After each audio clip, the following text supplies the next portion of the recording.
What's up, everybody? This is your boy Trevor Shelby, aka T Money, aka October's very own, aka Mr. 101, aka so many AKAs. I should probably start my own chapter. I'm here with my co-host Nick Juice. What's up, bro? Shit.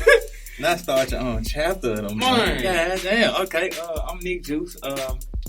You might know me by a lot of AKAs, but we ain't gonna need to talk about the AKAs because we got a great show that we're about to debut today. Matter of fact, I'm gonna let my boy T Shelby or TJ Chicago Kid tell y'all the name of the show. This is the episode of Flagrant, a players podcast where sports talk goes out of bounds. Face up. What you talking about? Here we go. First topic on the board today, my boy Myles Garrett. What that man do? Myles Garrett. On Thursday Night Football, Browns playing the Steelers. Actually, just whooping them, actually. Taking them behind the woodshed. Wait, the Browns whooping the Steelers? Yeah. For real? Yeah. Damn. Man, listen. All right, so here what happened, right?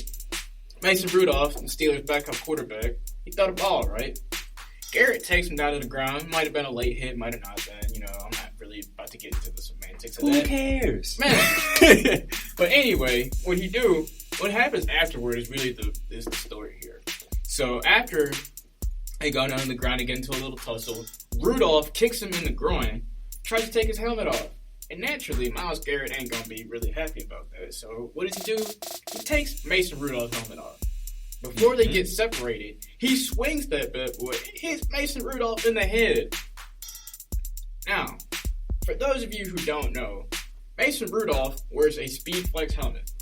I've played in that helmet before, and let me tell you, it's pretty heavy.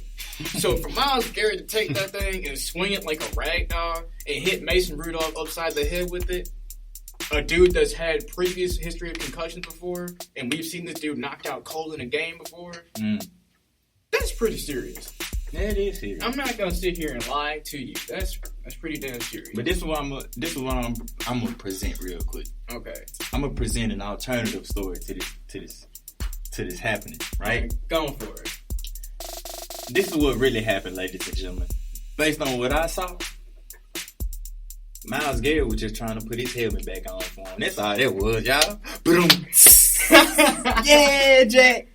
Oh, man. But nah, I mean, obviously the NFL had to make a corresponding statement, and as such, they've suspended Garrett indefinitely for the remainder of the season and the playoffs. Right. Whether that suspension goes into next season is to be determined. Right. Mason Rudolph will be fine, but he's not expected to be suspended in any games, and he's also agreed not to press charges on Myles Garrett. Okay, hey, can I take it from here? Yeah, quick? Go ahead.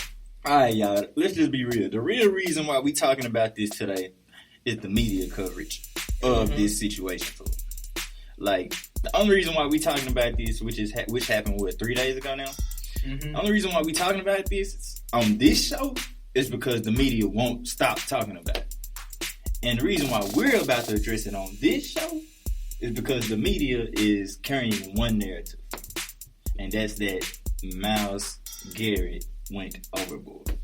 Now, to an extent, one can argue that Myles Garrett's actions may not have been the most ethical, I guess, in that moment. But let's just be real, y'all. If a man kicked you in your balls and took off your helmet first, after you tackled him to the ground, which is technically what you were supposed to do. Right. Because that's football. What you're supposed to do in football. If a man, after the play over, really tries to kick you in your groin and take off your helmet, you don't want to beat his ass too. Like, let's just be honest, fool. Like, you said you played football, right? Yeah. All right, all right, now let me ask you, because I ain't played football. I was a basketball type of person growing up. But let's ask you, bro. You actually been on that field. If you was in Mason Rudolph's shoes and you had just kicked a man in his groin and took his helmet off of him, and somebody tried to beat your ass, what would your reaction be after the game during the post-game interview? Let me start off by saying that because I went to a private high school, that I'd probably be kicked out of school and off the team if that ever happened. But okay, similar to Myles Garrett. Right. But if I try to take somebody's helmet off and kick them in their nuts, at the very least, I'm expecting a corresponding action. I'm expecting some sort of reaction to what I just did. Yeah. And so that means at that point, you ready to fight them. Yeah, like, all right, cool. might as well throw them out. But all right, cool. In the press conference, I'm not going to act like no victim and be like, oh, I was brutally attacked. This is Bush League behavior. This is cowardly. This is so cowardly. Nick, you kicked this man in his balls. Hey, like, matter of fact, let's talk about Bush League real quick. Bruh, how long you been a backup, cuz? a year, 2 years at that. Alright, you just not seeing some field time this year, cuz. And that's only because they had to trade Josh Dobbs. You see what I'm saying? Like, you don't really have the groundwork to talk about what's Bush League and what's not, especially when you the one who started all of this shit. Mason Rudolph, you were a mid-round pick coming out of Oklahoma State. Myles Garrett is a former number 1 overall pick out of Texas A&M. What do you know about Bush League when your head coach you played for in college has a mullet? What do you know? Hey, look, I don't know, man. But hey, look, this is what I'm gonna say, bro.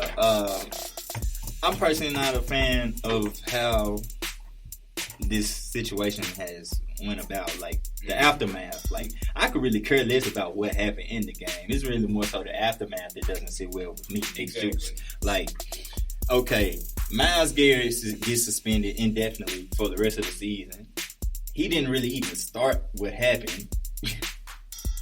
Mason Rudolph really just got a tap on his hand. You see what I'm saying? Slap on the wrist. It's a slap on the wrist. Still gonna play next week. Ain't gonna get fined. Well, he may get fined, allegedly. But the simple fact that the media really made Myles Garrett out to be some type of villain just because he fought back is really fucked up in my opinion, bro. But hey, we ain't even gotta talk about this too much longer if you don't want to. And I'm gonna say this. When Myles Garrett first came out of Texas A&M, all these articles about how he's such a kind spirit, an old soul, yada, yada, yada. Wow. Listen to this. Literally went down the drain in the course of 20 seconds. Because this man said, hey, bro, why would you kick me in my dick? You see what I'm saying? Exactly. And that doesn't even start with what might have been exchanged verbally between the two players in the course of that scrum. Yeah. We don't know what was said. We didn't got no mics on the field. So, for all we know, I'm not going to insinuate anything, but let's just say some words were exchanged. Yeah. That's built up tension. Exactly. Like, what are you supposed to do? And you've been talking smack over the course of a 60-minute game. Mm-hmm. That's built up tension. Man, like, I don't know. But hey. Moving on, guys. Yeah. Next up on the bill, everyone wants to talk about this. Colin Kaepernick. Trying to make a comeback, all right? Hi, Cap. Let's see what you got, man. What's going on, Cap? So, according to basically what's been going on around the NFL, Kaepernick agreed to have a workout at the Atlanta Falcons facility in Flowery Branch, Georgia. Mm-hmm. This was organized by both his agent and his team, as well as the NFL's representatives and their team as well. Hugh Jackson and Joe Philbin were supposed to lead drills between Kaepernick and the 5 receivers he brought with him. However, once it became clear that the media would not be allowed to the workout, Kaepernick decided, I'm going to do my own thing. I'm going to go off script. So he Can you be mad at him? I don't We'll think keep so. going. We'll keep going. Okay. We'll talk about it later. He drove 60 miles to Charles Drew High School in Riverdale, Georgia, and proceeded to have a completely open workout with media available as well as a few scouts from different teams. He also made a 90-second statement, saying that the league needs to stop running and that he's ready to play. He's been ready for 3 years, and whoever comes to pick him up, they're not going to regret it, essentially. That's what he said. See, people, I want to preface this conversation with this. It's 32 teams in the NFL. I know one for sure that could use Colin Kaepernick. You know what I'm saying? Mm-hmm. That's my team, the Carolina Panthers. But, you know what I'm saying? That's just one team. Then there's a plethora of other teams that really could upgrade their quarterback. Like, let's be real. Tampa Bay, Jameis Winston, what? Come on. All right, let's plug Kaepernick. Okay, cool. The Titans, what? Y'all just put Mariota on the bench. For who? Ryan Tannehill? Okay, cool. You could go called Cap. Like the Dolphins. Like you see what I'm saying? Yeah. The Dolphins, the Josh Rosen issue. I don't know what matter they of got fact, hold going up. We can keep going. The Jacksonville Jaguars. They was just sold on Gardner Minshew, and but Nick just Foles. put Nick Foles in the starting lineup for this week. So there go what? How many teams did we just named right there? 4, 5? 4, 5, yeah. You see what I'm saying? There's so many teams that could use a quarterback with Colin Kaepernick's expertise or experience, as well as his professionalism on and off the field. Now, if you want to call him unprofessional of a being, that's only because you are against his stance, his societal stances. That's the only way that you would be able to call Colin Kaepernick unprofessional by any means is if you just personally are against him as an individual. But with that said, saying that the NFL is a business and it's about winning, while winning, most of these teams do what is best for their organization and by putting their team in the best place or position to win by adding one of the best quarterbacks in the free agency market right now. And to further that point, it's not even the teams necessarily that I want to talk about. It's the quarterbacks that have been signed. Okay. In the meantime, since Colin Kaepernick has been blackballed. Josh Johnson was picked up last season by the Redskins. This dude had to learn the playbook by playing Madden. Okay, that's crazy. Paxton Lynch. Oh my gosh. Literally forgot about him. Because he's a throw. Not to disrespect him, but let's be honest. Coming out of Memphis and being drafted by the Broncos, and like, he could have been like Brock Osweiler. He might do a little something. And what has he done? Not Zilch. And that's just 2 examples. I could continue to go further and further, but frankly, there's so many dudes I've been thinking about that's been signed, I can't remember their names. I can tell you one thing, though, they should have been signed over Colin Kaepernick. They ain't even no household names, cuz.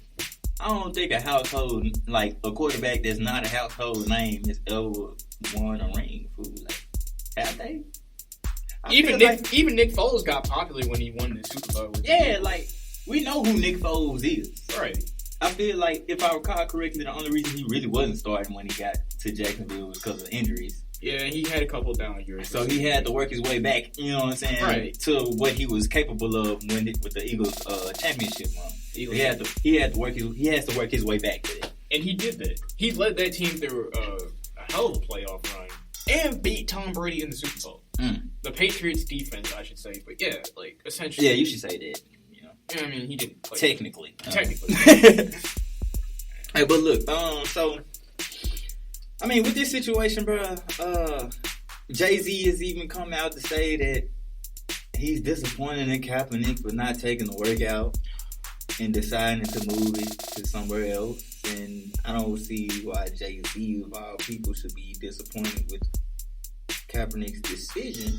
But hey, some people have speculated that it's Jay-Z who was the one who pushed the NFL to give Kaepernick this workout. I've heard that. I have heard that. That is rumored. However, we don't have any sources to verify that. But let's say that was the case. That Jay-Z spoken to some higher-ups at the NFL ear. Say he's spoken to their ears and just say, hey, y'all, let's give Colin Kaepernick workout. Why would Jay-Z feel the need to do that? In your opinion, T. Shelby, TJ the Chicago Kid, why would Jay-Z feel the need to encourage the NFL to give Colin Kaepernick a tryout? I think it's really simple. When Jay-Z took that meeting with Roger Goodell, a lot of people were calling him a sellout. Uncle Tom, yada, yada, yada, go on, whatever. So for him, despite the fact that he is a billionaire, the fact that he took that hit socially to his reputation probably hurt him a little bit. Not necessarily in the pockets, but more so just as a human being. Because at the end of the day, he's still a human being.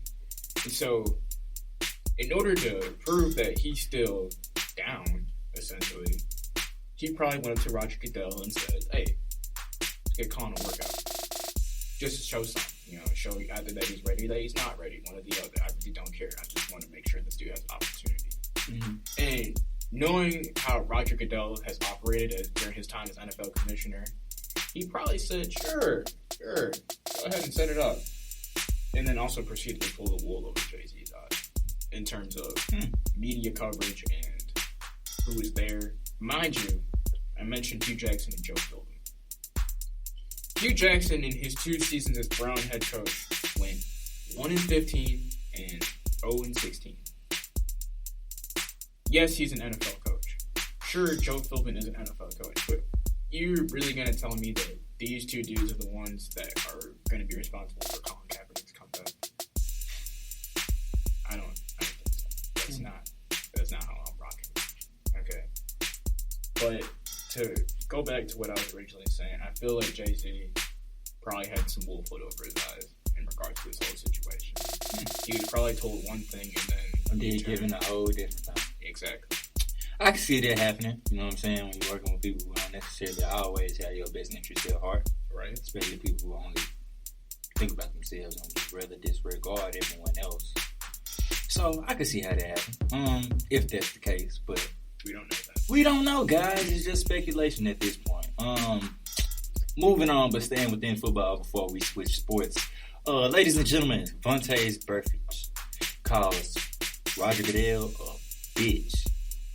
Like a total bitch. Like that's what he said. A total bitch for giving him a 12-game suspension.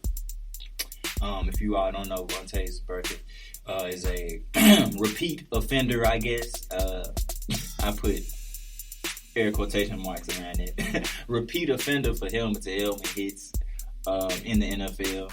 And one earlier this season ended up with him receiving his 12-game suspension. I mean, his commentary on Roger Goodell ain't, off. I mean, if that's what you want to call him. But I also feel like Vontaze Burfict to some extent gotta like be held accountable for, you know what I'm saying, routinely putting the other people's lives at stake by the way that he does tackle them. Now I do understand, like we were just saying with the Myles Garrett situation, football is a brutal game. Matter of fact, if you ask me personally, I believe that the game of football was patterned after field war. Like I personally feel that way. I had never heard that before. That's just me. That's different. I feel like football was patterned after field war. Like, you see what I'm saying? 2 people lined up with big ass muskrat guns shooting them hoes. That's what I feel like the game was patterned after. Matter of fact, we have formations called the shotgun and the pistol people. Like, I sure used to have some field general cleats. You see what I'm saying? Yeah. Like, so let's just keep this shit real. But anyway, Vontaze Burfict, I mean, look, my guy. I personally feel like your commentary on dude ain't too far off. That's really all I gotta say. No, I mean, I guess he was speaking in terms of the meeting that he had with Goodell that eventually resulted in him getting a 12-game suspension. But dude, quit hitting people in the head, and we wouldn't even have this problem. Yeah, that is true though.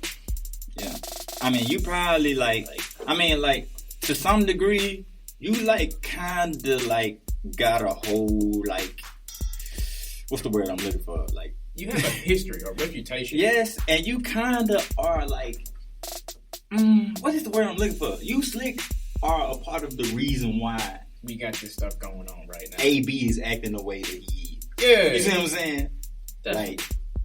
What if that big hit that he put on him in that one biggest game against the Steelers never happened? It's literally a whole chain reaction of events that's happened since then that has made AB a pariah in the NFL. Ooh, but AB currently isn't trending, so I guess we can move on to another sport. Right. Ladies and gentlemen, let's go ahead and talk about basketball real quick. And I want to talk about this because it definitely made me feel good. Ladies and gentlemen, I don't know if you know yet, but Carmelo Anthony, the 3rd pick in the 2003 draft, NBA draft, is officially back in the NBA. He signed a non-guaranteed deal with the Portland Trailblazers and is expected to make his debut early next week. Today, the Blazers play the Rockets, his former team. With that said, I think tonight Carmelo probably may or may not be with the team. I believe he had to take a physical yesterday before he could really join on with the team. So if he passed that, then he probably have the free reign to accommodate the team on their trips. But until then, he probably won't. But with that said, man, I'm excited to see Carmelo back in the league because I believe that he can definitely still contribute. And seeing that the Blazers started 4-8 when they signed Carmelo Anthony, I'm pretty sure that he can come in and get them some consistent buckets on the wing. You already got Damian Lillard as well as CJ McCollum, who can make plays for themselves, but there's nothing like an insurance policy in Carmelo Anthony. What a 16-year vet right now, 16, 17-year vet, scoring champion, all-star. You know what I'm saying? What the gold medal is. 4-time at that. You see? So, I feel like, I don't know. I feel like the Blazers put themselves in a position to quickly climb up the Western Conference standings to get themselves in a good position in the playoffs. However, they're going to have to mess together as well as be patient with Carmelo Anthony, seeing that he hasn't been in the league for a year. He's going to have to get some type of chemistry with his teammates. They're going to have to spread the ball evenly amongst each other. We don't want to create any locker room chemistry problems just off the simple fact that somebody feel like they ball hogging or something like that. I mean, CJ and Dame both average like 20 points. Right. You see what I'm saying? And Carmelo is like a 20 point per game score over his whole career. And now within the past couple of years, he's had the transition with him coming off the bench and taking different roles during his time in Oklahoma City as well as Houston. However, this team is really going to need him to fill it up. So I think they'll probably use Carmelo in a multitude of ways. I think they'll probably put him even in at the 4th. That's just my opinion, though. Depending on some type of lineups. Just if I was the Blazers head coach, I would definitely be trying to get Carmelo the ball in the mid-range section as many times as possible. Probably just dump it off to him, ISO, let him post up, let him hop out the post if he want to, jab step, mid-range money. Like, this Carmelo's game. I feel like if you let Carmelo be Carmelo, you will succeed. But when you want Carmelo to be something else, that's when you fuck up your team, i.e. the Knicks. Anyway, how you feel about Carmelo joining the Trailblazers? In the course of an NBA season, it's just, there's so many people that come and go, honestly, that we don't even hear about. But to hear that Carmelo Anthony's back in the league, I think is just good for basketball in general. Yeah. He's been an ambassador to the sport ever since he's been in high school, honestly, when he was playing against LeBron at Oak Hill Academy. Mm-hmm. Won a national championship his own year at Syracuse, and he obviously did go in the top 3 of the NBA draft. Bucket getter. Yeah, that's what I personally have known him as a basketball fan. It's just a dude who gets buckets. Now, it's worth noting that his mid-range game in today's three-point society is kind of outdated. Yeah, that's true. Let's be completely honest. It's true. But with that being said, I'm speaking in terms of way, way later in the season. When the end of the season comes and playoff time comes and everybody's fighting for spots, it's essentially coming to who can get buckets and who can't. Mm-hmm. And even at this stage in his career, Melo's a bucket getter. Still. To this day. But yeah, I mean, who knows? Maybe the Blazers could use him going into the playoff run. He could use as a trade chip even. Yeah. Going into the trade deadline. Yeah. Depending on how good they are. You know how the season works out. They could really do it like a good little trade or something. Let's say they're still outside the playoff standings. Let's say they like the 10th seed in their February. Well, you know what? Let's go trading LA for KCP and some draft picks or something like that. You know what I'm saying? I'd take that trade right now. You see what I'm saying? If I'm the Lakers, hey, fuck it, here we go. Hey, LeBron saying, I want to play with Melo. Go ahead. Let him run that bench and let him get his buckets, man. We'll see. Honestly, we just have to wait and see. Yeah, we're only about 15 games into the season right now. It's an 82-game season for the playoffs. So it's early right now. I will tell y'all this. As soon as I heard he got signed, I instantly put him on my basketball team. Mm-hmm. Yeah, I instantly dropped Justice Winslow. Sorry, Justice Winslow. You been hurt, bro. I wanted to drop somebody else, but you been hurt. It's tough. It is tough. Moving on, but staying in basketball. Ladies and gentlemen, the Hall of Famer, Bill Russell. I got a fun fact for you. He finally accepted his Hall of Fame ring. Matter of fact, I'm going to ask a question because I want you to think real quick. When do you think Bill Russell was inducted into the Hall of Fame? It is 2019 right now. Alright, cool. The answer is 1975, ladies and gentlemen. 44 years later, he finally accepts his Hall of Fame ring. 44 years ago, he didn't even attend the induction. He finally accepted it today after the NBA decided to make the first African American or black person who was drafted to the NBA a Hall of Famer. Now, that's what you goddamn call unity, my guy. And standing for something. I commend you, Bill Russell. I wish more of us had that, you know what I'm saying, or thought like that to some degree. You see what I'm saying? Like, but hey. I mean, you know what I'm saying? Matter of fact, That's wild to think about. you know what though? I like to. This show is called Flagrant, right? Right. Where we go out of bounds. Go ahead, go out right? of bounds, man. I feel like, since we talking about sports, for the most part, sports culture has taught us in society how to automatically view someone else as our opponent. Right. In the black community, specifically at least, most men when they born, here go basketball or football. Mm-hmm. You see what I'm saying? Right.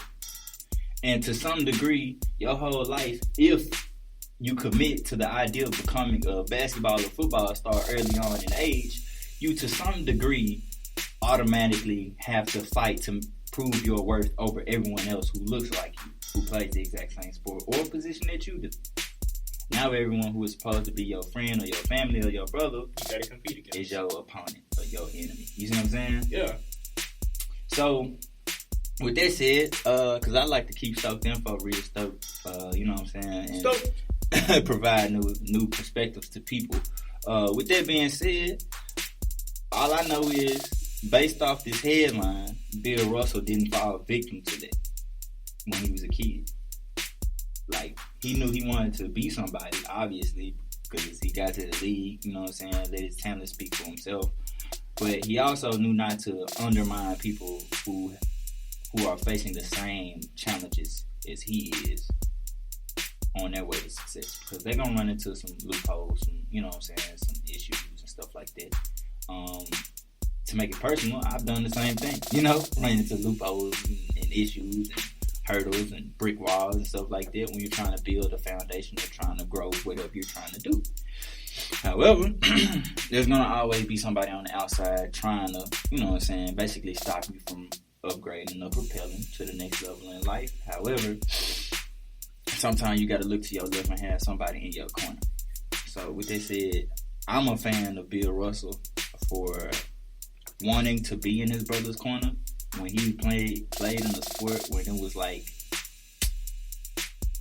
where like, you know what I'm finna say is about to be crazy. When Bill Russell played the game of basketball, everything was different, but everything was the same in the sense. I feel you on that. In a sense, you know? Yeah. Everything was different, but everything was the same in a sense. Right. I say different because the way he was treated probably as a person was more so not even masked up. It was more blatant probably. In terms of just racism and prejudice. And yeah. all that stuff. So with that said, I really do commend Bill Russell for waiting this long to finally get what he wanted before accepting the Hall of Fame ring, which was the first ever draftee to the NBA to get highlighted or his recognition. And I really do appreciate it. Going further on that point, starting off with what you said about young black men being handed a football or basketball, it just put in perspective my own life.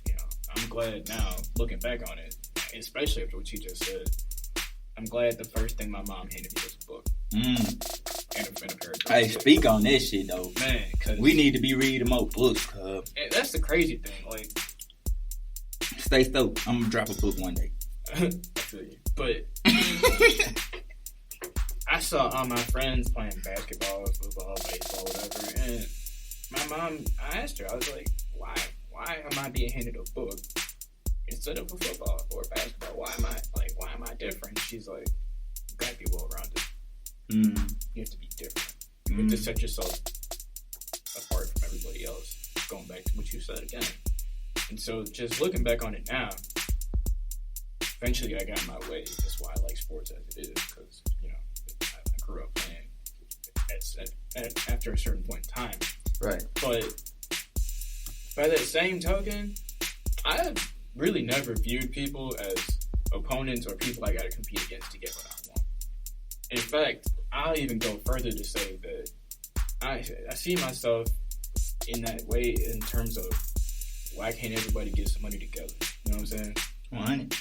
Like, well, you ain't got it. Like, people might see me and be like, I got to compete against him because he's got what I want. But I'm just like, I got it. Why not? Why can't I just help you get it? Yeah. And why can't we just both have it? Yeah, we can continue to help each other maintain what we got. Right. And then going further to when you said everything was different but also the same, I'm going to bring my favorite player into this. I think people hate LeBron James and his more than an athlete platform because he, being a public figure since the age of 16, 17 years old, right, to now being in his 17th season in the NBA, he's showing all these younger dudes that they can do more. Right. And that's the problem. That's why that's really why they don't like him. Not because of what he's done on the court. That's just a different story. But a lot of people don't like him. His figure and his name brings... It's like LeBron is so large right now. Like, you can't do nothing to stop what he's creating. Not a thing. You see what I'm saying? And he's built up his reputation to that his kids are now living in the limelight. But at the same time, he's got him so well brought up that they don't have to worry about these issues and their holes being poked in their reputation or how they come up. Right. I love it, frankly. Right. But I commend LeBron James. And I ain't gonna lie to you. I want to be honest with our listeners, man. I'm about being honest and transparency. I just told y'all I'm a Carmelo fan, so guess who I didn't like to root for growing up? LeBron James. You see what I'm saying? But hey, they go back to the topic that we were just talking about, how we was trying to not look at everybody as our equal, our teammates. You see what I'm saying? Somebody had to be my opponent. Right. And if I was rocking with Carmelo, then LeBron was playing for the Cavs. I couldn't fuck with you because you went on the Nuggets. You see what I'm saying? That's crazy to think about, man. See what I'm saying? I just wanted to put that into the air so the people who do listen to this episode have some type of think piece to go away from this stuff. Because, hey, all content that comes through Stoked Info is to make you think from other perspectives. Right. But, ladies and gentlemen, first promo. Trevor, you got another comment on that? With that being said, going forward, think about that. Like, you just think it's just, instead of seeing somebody in your field or even out of your field as a competitor, see them as somebody you can grow with and build with. Hell yeah. And then, after that, share this with all your friends. And be like, listen to this. And y'all have a public debate, or y'all can sit around in y'all group message, you know what I'm saying? And just basically discuss how y'all feel about this little segment or what we just talked about on Flagrant, a Players Podcast. All right, next up, let's go ahead and wrap up this show with this last headline. Okay. Where all my baseball fans at, man? Woo! You know, I grew up watching baseball, but it's boring watching on TV. Going to the game, way better in person. Man, going to the game is actually really fun. I mean, I think more people should do it. But anyways, Houston Astros have been thieving. Man, they've been a point of focus in this off season. Let me get it. Simply because former pitcher Mike Fiers has accused the team of stealing signs during their championship run in 2017. He said that they would have cameras out in the center field area of Minute Maid Park in Houston, and they would relay the message of what, say, like if it was a fastball, curveball, whatever, using audio cues such as banging on the trash can. Oh, wow. Yeah. And to make this matter even more complicated, the Astros went 8-1 at home in 2017 during the playoffs when they went on to win the World Series. Oh, wow. And they haven't won one since. Oh, wow. Guys. Cheaters never prosper for too long. Keyword, for too long. I ain't gonna lie to you. Cheaters sometimes do prosper. They be getting off. These scamming ass dudes, man. people, like, they be getting off and they be working for a little minute. But when it fall through, it fall through and they don't know what to do. Like, seriously. But this is what I'm gonna say. In sports, man, I feel like cheating is gonna be kind of inevitable. It's gonna be something that you like can't fully escape in sports because I feel like there's gonna always be an organization in each sport that just really wants to find a way to start winning. Case study, the NCAA. You see what I'm saying? Like, I feel like there's gonna always be one team that's just like, all right, fool, fuck my morals, fuck this shit. We finna do whatever to start winning because it's all about capital. It's all about, you know what I'm saying, getting that popularity as well as that power. Right. And once you get that power, it's like, you want to do whatever to maintain it. So some of those things are what drives the people behind these organizations to do, I guess, unethical things like this, like cheating in placing cameras on your home field so you can basically observe your opponent's every move and know what they about to do before they do it. So I wonder what it'd be like if the accusations turns into like truth rather than the picture just saying, "Hey, this what happened." I wonder if the MLB will crack down on the Houston Astros by any means. Yeah, I mean, it's not like you can suspend any players because this is really a front office type of deal. I highly doubt that a majority of the players or the managers or the coaches even knew what was going on at this point. Yeah, I mean, like I said, I wasn't in the locker room, and personally, I don't know how valid this story is, seeing as to how Mike Fiers got cut by the Astros after that season. I don't know if he's picked up by a team right now or anything like that, but I don't know how much weight this story holds, frankly. Me neither. I feel like this headline is just gonna end up lost in time. It might be, given as to how I feel as if the MLB really just not.